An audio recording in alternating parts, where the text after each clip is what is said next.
Good day everyone, I am Akob Samirati and the topic I choose is the cash transfer program.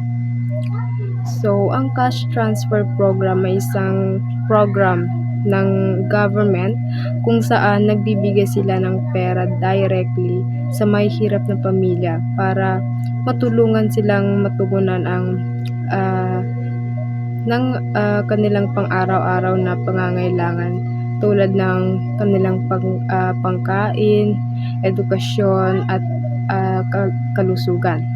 So, may dalawang uri ito.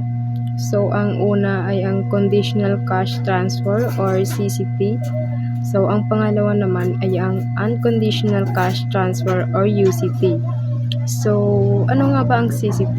So, ang CCT or conditional cash transfer ay ito ang pagbigay ng gobyerno na may kailangan gawin ng miyembro ng pamilya bago nila ito makuha.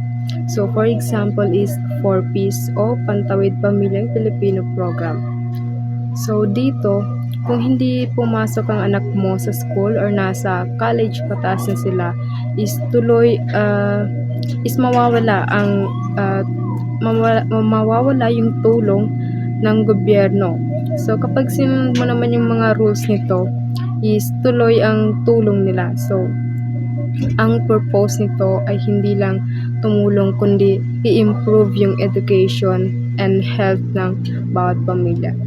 So, ang pangalawang uri nito ay ang UCT or Unconditional Cash Transfer. So, ito ay ang pagbibigay ng pera ng gobyerno na kahit walang kailangang gawin ng mga tumatanggap nito. So, for example is yung ayuda. So, di ba sa ayuda is wala ka nang kailangang gawin. So, ang gagawin mo lang is tatanggap ka lang. So, ang purpose nito is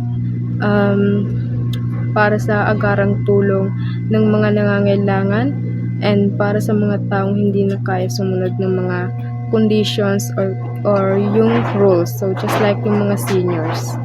So, ang pangunahing layunin nito ng programang ito ay bawasan ang kahirapan at tulungan ng mga pamilya na magkaroon ng mas maayos na buhay. So, malaki rin ang naitutulong ng cash transfer program dahil nakakatulong ito sa pagbili ng pagkain at basic needs sa mga may hirap na pamilya. And also napapataas nito ang bilang ng mga batang nag-aaral and napapabuti rin ang kalusugan ng bawat pamilya. So, for me, ang cash transfer program ay isang mahalagang paraan upang matulungan ang may hirap na pamilya. So, kahit hindi ito permanenteng solusyon ng kanilang bawat problema, is nagbibigay naman ito ng agarang tulong at opportunity para sa mas magandang kinabukasan ng mga taong mahihirap. So, may mga taong nagsasabi na ang cash transfer program is nakakapagpabaya sa mga tao at nagiging dahilan para sila ay umasa lamang sa gobyerno. So, for me is hindi naman ito totoo dahil marami din ang mga beneficiaries ang patuloy pa ring nagsisikap ng trabaho. So, yung iba is nagtitinda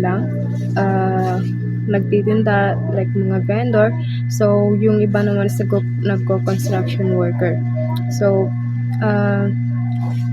sa likod ng kanilang pagtatrabaho is kulang pa din yung kanilang kinikita. So, ang tulong financial na ito is nagsisilbing suporta. So, hindi kapalit ng kanilang pagsisikap.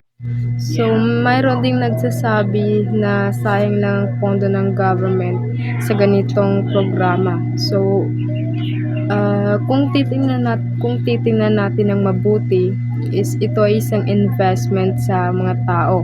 So, kapag ang mga bata ay nakakapag-aral at ang mga pamilya is nagiging healthy, is mas nagiging productive sila sa hinaharap at makakatulong ito sa ekonomiya.